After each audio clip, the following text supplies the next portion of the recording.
ఏంటి దాని రూపురేఖలు ఎలా ఉండే అవకాశం ఉంది? ఎందుకంటే ఇప్పటికీ చట్టాలు ఉన్నాయి. అది 19 కావచ్చు, లేకపోతే దానికి సబ్సిడరీగా ఉన్న కొన్ని సెక్షన్స్ కావచ్చు ఉన్నాయి. కానీ అవి ఆపలేకపోతున్న మాట వాస్తవమే. ఈ సోషల్ మీడియాలో వికృతమైన పోకడల్ని, తప్పుడు విధానాలని ఆపలేకపోతున్న మాట నిజమే. ఎందుకంటే చాలామంది సఫర్ అవుతున్నారు వీళ్ళ వల్ల. వ్యక్తిత్వ హననాలు ఇటువంటివన్నీ అందరూ బాధితులు. ఇక్కడున్న అందరం బాధితులమే. ఇక మనకంటే ఎక్కువ బాధితులు ఇక డైరెక్ట్ చంద్రబాబు నాయుడు గారు, మోడీ గారు ఒక రేంజ్లో ఉంటుంది వీళ్ళందరి ఇది. ఫర్ దట్ మ్యాటర్ ఇతర పార్టీల్లో ఉన్న రాహుల్ గాంధీ గారు కావచ్చు, వీళ్ళందరినీ ఇలాగే వేధిస్తూ ఉంటారు. భాషకి వాళ్ళ మీద వాళ్ళకి కంట్రోల్ ఉండదు. సో ఆంధ్రప్రదేశ్ ప్రభుత్వం ఏదో ఇనిషియేట్ చేయాలనుకుంటోంది. ఎలా ఉండే అవకాశం ఉంది? ఏం చేద్దాం అనుకుంటున్నారు ఈ చట్టం తీసుకొచ్చి? అదే నేను కూడా మీడియాలో చూశానండి.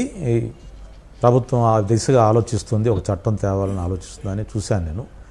ఈ మధ్య సుప్రీంకోర్టు కూడా ఒక జడ్జిమెంట్లో ఒక వెరీ రీసెంట్గా ఒక కేసులో సోషల్ మీడియాని కంట్రోల్ చేయాలి, అవసరమైతే కొత్త చట్టాలు తేవాలని ఒక సూచన కూడా చేసింది. పెద్ద డిబేట్ అయితే జరుగుతుంది అన్ని ప్లాట్ఫామ్ మీద, అన్ని మీడియాల్లో, అన్ని ప్రజాహిత కార్యక్రమాల్లో. సోషల్ మీడియా ద్వారా చాలా నష్టం జరుగుతుంది.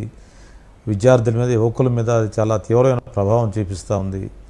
ఈ పొలిటికల్ న్యూస్ ఇలాంటివి అయితే ఇక చెప్పుకునే పని లేదు. ఆ తిట్లు, ఆ బూతులు అవన్నీ కూడా అసహ్యంగా ఉంటా ఉన్నాయి. దీని కోడ్ ఆఫ్ కాండక్ట్ ఎలా చేయాలి, దీని మీద ఒక డిబేట్ జరుగుతూ ఉంది. నా రిక్వెస్ట్ అయితే మీ ద్వారా ప్రభుత్వానికి, పెద్దలు మీరు చాలామంది ఉన్నారు, మన రవిచంద్రరెడ్డి ఉన్నాడు, మిత్రుడు ఉన్నాడు, విక్రమ్ గారు ఉన్నారు. నా రిక్వెస్ట్ ఏంటంటే, ఒక ప్రాబ్లం రాగానే, చట్టం తేగానే అది కంట్రోల్ అవ్వదండి. ఇప్పుడు సపోజు ఢిల్లీలో ఒక అమ్మాయి మీద బస్సులో రేప్ జరిగింది. వెంటనే దిశ చట్టం తీసుకొచ్చారు.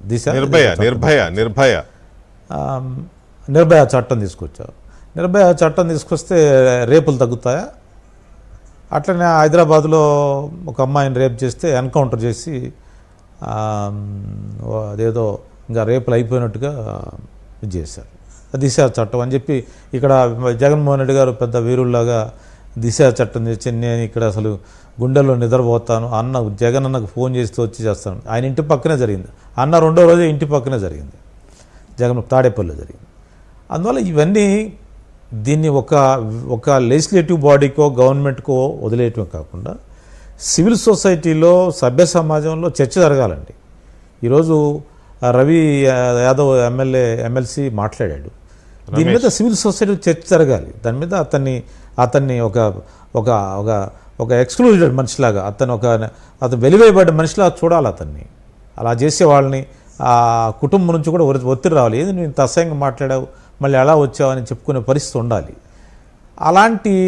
అలాంటి వాతావరణాన్ని మనం కొత్తగా బిల్డప్ చేయాలి. ఇదేం ఒక్కరోజు అయ్యేది కాదు. ఇది సమాజంలో చర్చ జరగకుండా, సమాజం ఇలాంటి వాళ్ళు కట్టడి చేయకుండా, ఇలాంటి వాళ్ళు ఓటు ద్వారా బుద్ధి చెప్పొచ్చు, ఇలాంటి ద్వారా రకరకాల పద్ధతులు బుద్ధి చెప్పొచ్చు, చర్చల ద్వారా బుద్ధి చెప్పొచ్చు, గ్రామాల్లో జరిగే అనేక సమావేశాల ద్వారా వాళ్ళ దొంగలుగా ముద్రేయచ్చు, తప్పుడు మనుషులుగా ముద్రేయచ్చు, ఎక్స్క్లూడ్ చేయొచ్చు సోషల్ లైఫ్ నుంచి.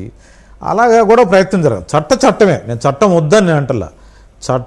చట్టం పని చేయాలి. లెజిస్లేటివ్ బాడీకి ఆ కాంపిటీషన్ ఉంది, తేవాలి, నిరోధించిన ప్రయత్నం చేయాలి. అట్ ది సేమ్ టైం సొసైటీలో, పొలిటికల్ ప్లాట్ఫామ్లో, సివిల్ సొసైటీలో, ఉమెన్ బాడీస్లో, రకరకాల బాడీస్లో కూడా చర్చ జరిగి దానికి మద్దతుగా స్ట్రెంగ్తన్ చేసి, ఇలాగా అసభ్యంగా మాట్లాడే వాళ్ళకి ఒక సమాధానం చెప్పే విధంగా కూడా ఉండాలి. లేకపోతే కేవలం చట్టం మీదే ఆధారపడితే వీటిని నివారించడం అంత ఈజీ కాదు.